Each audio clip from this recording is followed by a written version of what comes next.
Pinaghahanda na ng National Irrigation Administration ang 6 na bayan sa Pangasinan sa epekto ng El Nino ngayong unang quarter ng 2024. Task Force El Nino, binuo na ng gobyerno.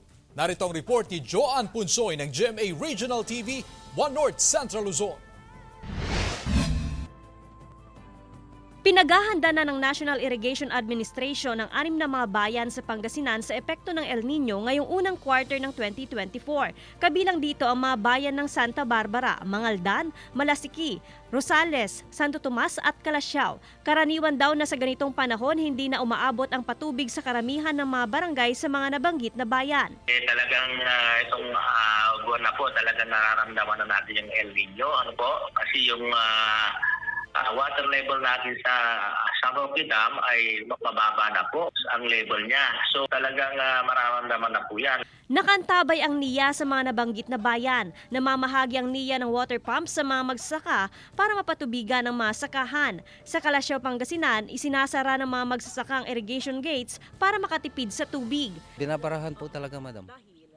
Dahil para hindi mapunta doon sa kwan, dilalabas sa ilog. Sa Bintar, Ilocos Norte, sa halip na anihin, pinapakain na lang sa mga alagang hayop ang ilang pananim na palay dahil wala na raw laman ang mga butil. Hindi raw maganda ang pagtubo ng palay dahil sa kakulangan sa supply ng tubig. Bukod dito, pineste rin daw ng rice bag ang mga pananim. Natutuyo na rin ang ilang pananim na gulay tulad ng kamatis, munggo at sili. Nagkabitak-bitak na rin ang mga sakahan. Samantala, naglabas na ang palasyo ng Malacanang ng executive order para sa reactivation ng Task Force El Nino.